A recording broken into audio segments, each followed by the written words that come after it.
بسم اللہ الرحمن الرحیم 28واں پارہ سورہ صف آیت نمبر 7 اور 8۔ اعوذ باللہ من الشیطان الرجیم، بسم اللہ الرحمن الرحیم۔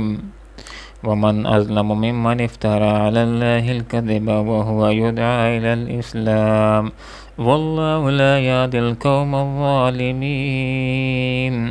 يريدون ليطفئوا نور الله بأفواههم والله متم نوره ولو كره الكافرون۔ صدق اللہ العظیم۔ سبحانك لا علم لنا الا ما علمتنا انك انت العلیم الحکیم۔ ومن اظلم، اور کون بڑا ظالم ہے، ممن اس سے، افترا جس نے گڑا، علی اللہ اللہ پر، الکذب جھوٹ، وہو حال یہ ہے کہ وہ یدعا بلایا جاتا ہے الی الاسلام اسلام کی طرف، واللہ اللہ تعالیٰ لا یہدی ہدایت نہیں دیتا القوم ایسے لوگوں کو، الظالمین جو ظالم ہو، یریدون یہ چاہتے ہیں لیطفئوا کہ بجھا دیں نور اللہ اللہ کے نور کو، بافواہہم اپنے منہ کی پھونکوں سے، واللہ حالانکہ اللہ تعالیٰ متم پورا کر کے رہے گا نور ہی اپنے نور کو، ولو اگرچہ کرے یہ بات کتنی ہی ناگوار کیوں نہ ہو، الکافرون کافروں کو۔ محترم سامعین، ان آیات بینات کے اندر اللہ رب العالمین نے ارشاد فرمایا کہ اس بندے سے زیادہ ظالم، بڑا ظالم، زیادہ گنہگار اور کون ہو سکتا ہے کہ جو اللہ کے اوپر جھوٹ منسوب کرنے والا ہو۔ اگر کسی عام آدمی کے اوپر بھی جھوٹ منسوب کیا جائے، یہ ایک بری بات ہے، جائے کہ اللہ رب العالمین کے اوپر، کہ اللہ وہ ذات ہے، ومن اصدق من اللہ قیلا، اللہ سے بڑھ کر کے سچی بات اور کس کی اور ہو سکتی ہے،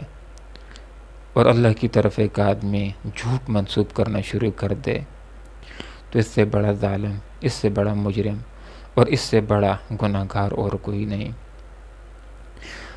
ظلم کا لفظ قرآن مجید عظیم الشان کے اندر گناہ کے معنوں کے اندر بھی استعمال ہوا، جیسے کہ لقمان حکیم رحمہ اللہ اپنے بیٹے کو نصیحتیں فرما رہے ہیں اور فرماتے ہیں، اے میرے بیٹے لا تشرک باللہ، اے میرے بیٹے اللہ کے ساتھ کسی کو شریک نہ کرو، ان الشرک لظلم عظیم، اس لیے کہ شرک بہت بڑا گناہ ہوتا ہے۔ تو یہاں پر بھی اللہ رب العالمین نے ارشاد فرمایا کہ اس سے بڑا گناہگار اور کوئی نہیں کہ جو اللہ رب العالمین کے اوپر جھوٹ منسوب کرنے والا ہے۔ مثلا اللہ رب العالمین کے ارشادات میں سے یہ بھی ہے کہ میری کوئی اولاد نہیں۔ اب کوئی انسان فرشتوں کو اللہ کی بیٹیاں ثابت کرنے کے اوپر تل جائے، عیسیٰ علیہ السلام کو اللہ کا بیٹا ثابت کرنا شروع کر دے، عزیر علیہ السلام کو اللہ کا بیٹا کہنا شروع کر دے، تو حقیقت کے اندر وہ اللہ رب العالمین کے اوپر جھوٹ منسوب کرنے والا ہے۔ اسی طرح اللہ تعالیٰ کے ارشادات میں سے یہ بھی ہے کہ میں نے خدائی کے اندر کسی کو شریک نہیں کیا،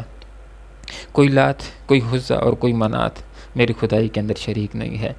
لیکن ایک آدمی ان بتوں کو اللہ رب العالمین کی خدائی کے اندر شریک کرنا شروع کر دے تو حقیقت کے اندر وہ اللہ رب العالمین کے اوپر جھوٹ منسوب کرنے والا ہو جاتا ہے۔ اسی طرح اللہ رب العالمین کا یہ فرمان ہے کہ یہ کتاب میری کتاب ہے، قرآن مجید عظیم الشان کو میں نے نازل کیا ہے۔ اب اگر کوئی آدمی یہ کہنا شروع کر دے کہ قرآن اللہ کی کتاب نہیں ہے، نعوذ باللہ، آپ صلی اللہ علیہ وسلم نے اس کو خود سے لکھا ہے اور لوگوں کے سامنے پیش کرنا شروع کر دیا ہے، تو یہ آدمی اللہ کے اوپر جھوٹ کرنے والا ہو جائے گا۔ یا اسی طرح اللہ رب العالمین کا یہ فرمان ہے کہ یہ محمد صلی اللہ علیہ وسلم میرے نبی ہیں، حق نبی ہیں، اس کے اوپر ایمان لے آؤ۔ اور اب اگر کوئی آدمی یہ بات کہنا شروع کر دے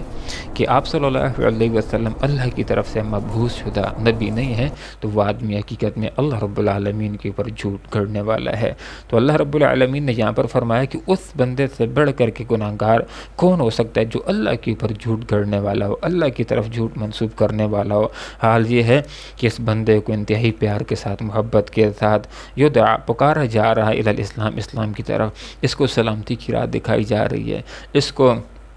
عزت کا راستہ دکھلایا جا رہا ہے، اس کو کامیابی کا راستہ بتلایا جا رہا ہے، اس کو اللہ رب العالمین کی توحید سکھائی جا رہی ہے، پھر بھی یہ مجرم بن رہا ہے، گناہ گار بن رہا ہے، اور اللہ کے اوپر جھوٹ منسوب کرنا اس نے شروع کر دیا ہے۔ اللہ رب العالمین کی یہ سنت ہے کہ واللہ لا یہدی، اللہ تعالیٰ ہدایت نہیں دیتا القوم، ایسے لوگوں کو، الظالمین، جو ظالم ہو۔ اللہ رب العالمین نے دو راستے واضح کر دیے ہیں، ایک حق کا راستہ ہے اور ایک باطل کا راستہ ہے۔ جو آدمی اپنی مرضی کے ساتھ، خوشی کے ساتھ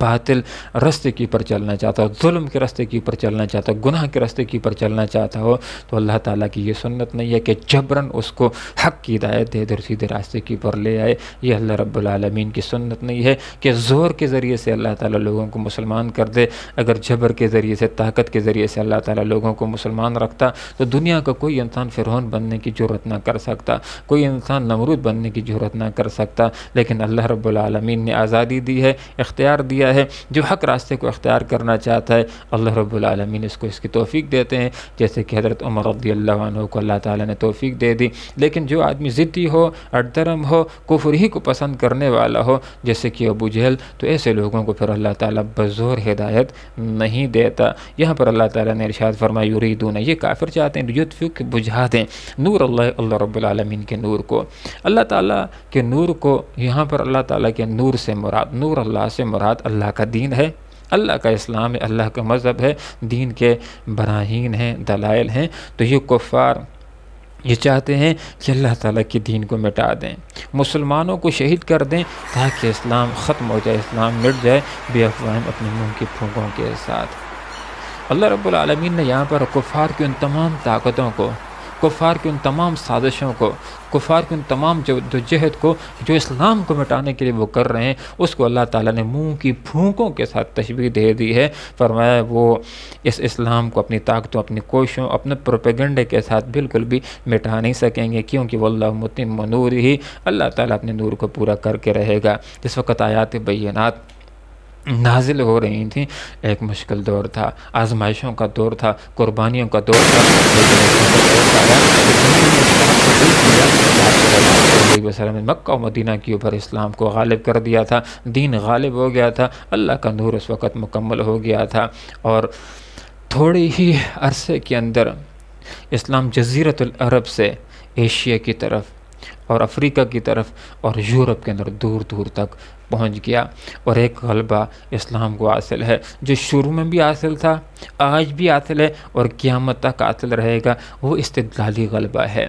کہ جو معاملہ بھی دیکھا جائے، جو نقطہ بھی دیکھا جائے، اس کے بارے میں اسلام کی کیا رائے ہے، ہندو مت کی کیا رائے ہے، بدھ مت کی کیا رائے، دیگر مذاہب کا اس حوالے سے کیا رائے ہے، تو اسلام کی تعلیمات عقلی ہوتی ہیں، دل لگتی ہوتی ہیں، اور انسان کا دل اس بات کے اوپر گواہی دیتا ہے کہ اس نقطے کے حوالے سے اسلام نے جو فیصلہ دے دیا ہے حقیقت کے اندر وہی درست فیصلہ ہے۔ مثال کے طور پر دیکھ لیجئے کہ ایک انسان جب دنیا سے رخصت ہو جاتا ہے تو اسلام یہ بات کہتا ہے کہ اس کو عزت دی جائے، اس کو نہلایا جائے، اس کو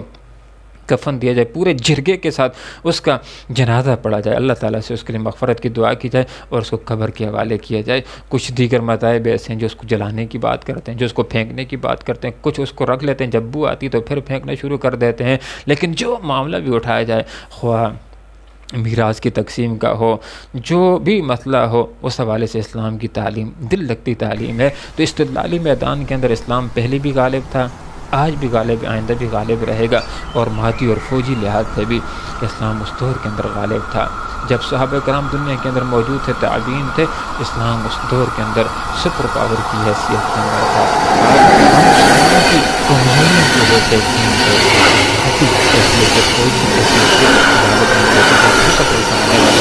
جب قرب قیامت کو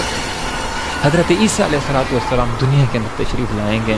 وہ اسی شریعت کی، آپ صلی اللہ علیہ وسلم کی شریعت کو آگے بڑھائیں گے، اس کی تعلیم دیں گے، اس کی تبلیغ کریں گے، اور انشاءاللہ ایک دفعہ پھر پوری دنیا کے اوپر اسلام نافذ ہو جائے گا، دین غالب آ جائے گا، تو یہ دین غالب آ کر کے رہے گا وَلَوْ شَرَّ الْكَافِرُونَ۔ اگرچہ کافروں کو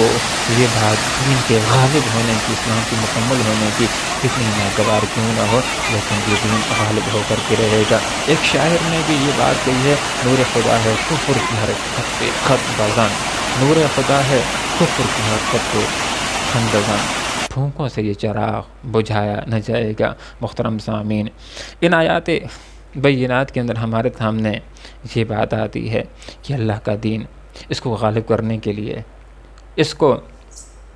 بڑھانے کے لیے، اس کو ترقی دینے کے لیے مجھے اور آپ کو بھی جد و جہد کرنی چاہیے۔ اگر ہم ایسا کریں گے تو یہ ہمارے لیے اعزاز کی بات ہوگی، ثواب کی بات ہوگی، اور ہماری ترقی کی بات ہوگی۔ اللہ رب العالمین سے دعا کرتے ہیں کہ اللہ تعالیٰ ان آیات کو سمجھنے کی اور اس کے اوپر عمل کرنے کی توفیق عطا فرمائے۔ وآخر دعوانا ان الحمد للہ رب العالمین۔